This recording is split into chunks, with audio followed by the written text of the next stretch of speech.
ಚಿತ್ರದುರ್ಗದ ಸುಪ್ರಸಿದ್ಧ ಹಿಂದೂ ಮಹಾಗಣಪತಿ ಶೋಭಾಯಾತ್ರೆಗೆ ದಿನಗಳು ಸಮೀಪಿಸುತ್ತಿವೆ. ಈ ನಡುವೆ ಹಿಂದೂ ಮಹಾಗಣಪತಿ ಉತ್ಸವ ಸಮಿತಿ ಸದಸ್ಯರ ನಡುವೆ ಬಿರುಕು ಮೂಡಿದೆ. ಸಮಿತಿಯ ಮಾರ್ಗದರ್ಶಕ ಬದರಿನಾಥ್ ವಿರುದ್ಧ ಕೆಲ ಸದಸ್ಯರು ಆಕ್ರೋಶ ವ್ಯಕ್ತಪಡಿಸಿದ್ದಾರೆ. ಮೂಲ ಕಾರ್ಯಕರ್ತರನ್ನ ಕಡೆಗಣಿಸಿದ್ದಾರೆ ಎಂಬ ಅಸಮಾಧಾನ ಭುಗಿಲೆದ್ದಿದ್ದು, ಮುಖಂಡರಾದ ಸೈಟ್ ಬಾಬು, ರುದ್ರೇಶ್ ಕುಮಾರ್ ನೇತೃತ್ವದಲ್ಲಿ ಆರ್ಎಸ್ಎಸ್ ಕಚೇರಿಯಲ್ಲಿ ಸಭೆಯನ್ನು ಕೂಡ ನಡೆಸಲಾಗಿದೆ. ಉತ್ಸವ ಕಮಿಟಿ ಮಾರ್ಗದರ್ಶಕ ಬದರಿನಾಥ್ ಭಾಷಣ ಮಾಡದಂತೆ ತಡೆಯಲು ಕೂಡ ಆಗ್ರಹಿಸಲಾಗಿದೆ. ಈ ಸಂದರ್ಭದಲ್ಲಿ ಎರಡು ಬಣಗಳ ನಡುವೆ ತಳ್ಳಾಟ ನೂಕಾಟವೂ ಕೂಡ ನಡೆದಿದೆ. ಕಾರ್ಯಕರ್ತರ ಆಗ್ರಹದಂತೆ ಭಾಷಣಕ್ಕೂ ಕೂಡ ಬ್ರೇಕ್ ಹಾಕಲಾಗಿದೆ. ಸ್ಥಳಕ್ಕೆ ಚಿತ್ರದುರ್ಗದ ನಗರ ಠಾಣೆಯ ಪೊಲೀಸರು ಕೂಡ ಭೇಟಿ ನೀಡಿ ಪರಿಶೀಲನೆಯನ್ನು ನಡೆಸಿದ್ದಾರೆ. ಈ ವೇಳೆ ಮಾಧ್ಯಮಗಳ ಜೊತೆ ಮಾತನಾಡಿದ ಮುಖಂಡ ಸೈಟ್ ಬಾಬು ಅವರು ಮಾತನಾಡಿ, ಗಣಪತಿ ಉತ್ಸವ ಊರ ಹಬ್ಬ, ವೈಯಕ್ತಿಕ ಉದ್ದೇಶಗಳಿಲ್ಲ, ಯಾವುದೇ ಒಬ್ಬ ವ್ಯಕ್ತಿಯಿಂದ ವ್ಯವಸ್ಥೆ ಹಾಳಾಗಬಾರದು ಎಂದು ಆಕ್ರೋಶವನ್ನು ಕೂಡ ವ್ಯಕ್ತಪಡಿಸಿದ್ದಾರೆ.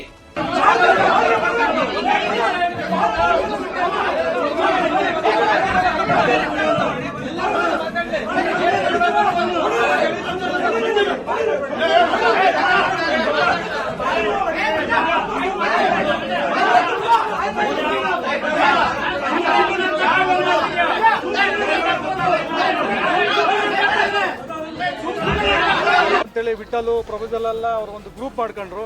ನಾವು ಹೇಳಿದ್ವಿ ಈ ಥರ ಸ್ವಾಭಿಮಾನಕ್ಕೆ ಧಕ್ಕೆ ಬರೋದಾದರೆ ನಾವು ಇರೋದಿಲ್ಲ ಅಂತೇಳಿ ಅವತ್ತು ವಾಪಸ್ ಹೋದ್ವಿ. ಹಾಗೆ ಕಾಲಕ್ರಮೇಣ ಪ್ರತಿ ವರ್ಷ ಯಾರು ಅಲ್ಲಿ ನಿಸ್ವಾರ್ಥವಾಗಿ ಕೆಲಸ ಮಾಡ್ತಾರೋ ಅವ್ರನ್ನೆಲ್ಲ ತೆಗಿತಾ ಹೋದ್ರು. ಇಷ್ಟೊಂದು ಜನ ಮತ್ತೆ ಹಿಂದೆ ಈ ಥರ ಆಗ್ತಾ ಇದೆ, ದಯವಿಟ್ಟು ನೀವು ಮುಂದಾಳತ್ವ ಒಂದು ಅದನ್ನು ಊರಿನ ಹಬ್ಬ ಆಗಿ ಮಾಡಬೇಕು ಅನ್ನೋ ಒಂದು ವ್ಯವಸ್ಥೆಗೆ ನೀವು ಹೋರಾಟಕ್ಕೆ ನಿಲ್ಲಬೇಕು ಅಂದರು. ಆದ್ದರಿಂದ ಇದಕ್ಕೆ ಬಂದು ನಿಂತಿದ್ದೀನಿ. ನಮ್ಮ ಉದ್ದೇಶ ಅದು ಊರಿನ ಹಬ್ಬ ಆಗಿರ್ಬೇಕು ಅನ್ನೋದು ಬಿಟ್ಟರೆ ಯಾವುದೇ ವೈಯಕ್ತಿಕ ದೇಶಗಳಿಲ್ಲ. ಅಂತರನ್ನ ತೆಗೆದು ಇಡೀ ಊರಿನ ಜನ ಎಲ್ಲರೂ ಸೇರಿ ಹಿಂದೂಗಳು ಹರ್ಷವಾಗಿ ಹಬ್ಬ ಮಾಡೋ ಅನ್ನೋ ಉದ್ದೇಶಕ್ಕೋಸ್ಕರ ಆ ಒಬ್ಬ ವ್ಯಕ್ತಿಯಿಂದ ಈ ವ್ಯವಸ್ಥೆ ಕೆಡಬಾರ್ದು ಅನ್ನೋದೇ ನಮ್ಮ ಉದ್ದೇಶ.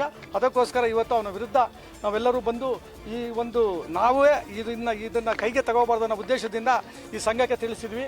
ಅಲ್ಲಿಂದ ಈಗ ಪೊಲೀಸ್ನವರಿಗೂ ತಿಳಿಸಿದ ಮೇಲೆ ಅವರೇ ಇದನ್ನು ನಿಲ್ಲಿಸಿ ಅವರನ್ನು ಹೊರಗಡೆ ನಿಲ್ಲಿಸಿದ್ದಾರೆ.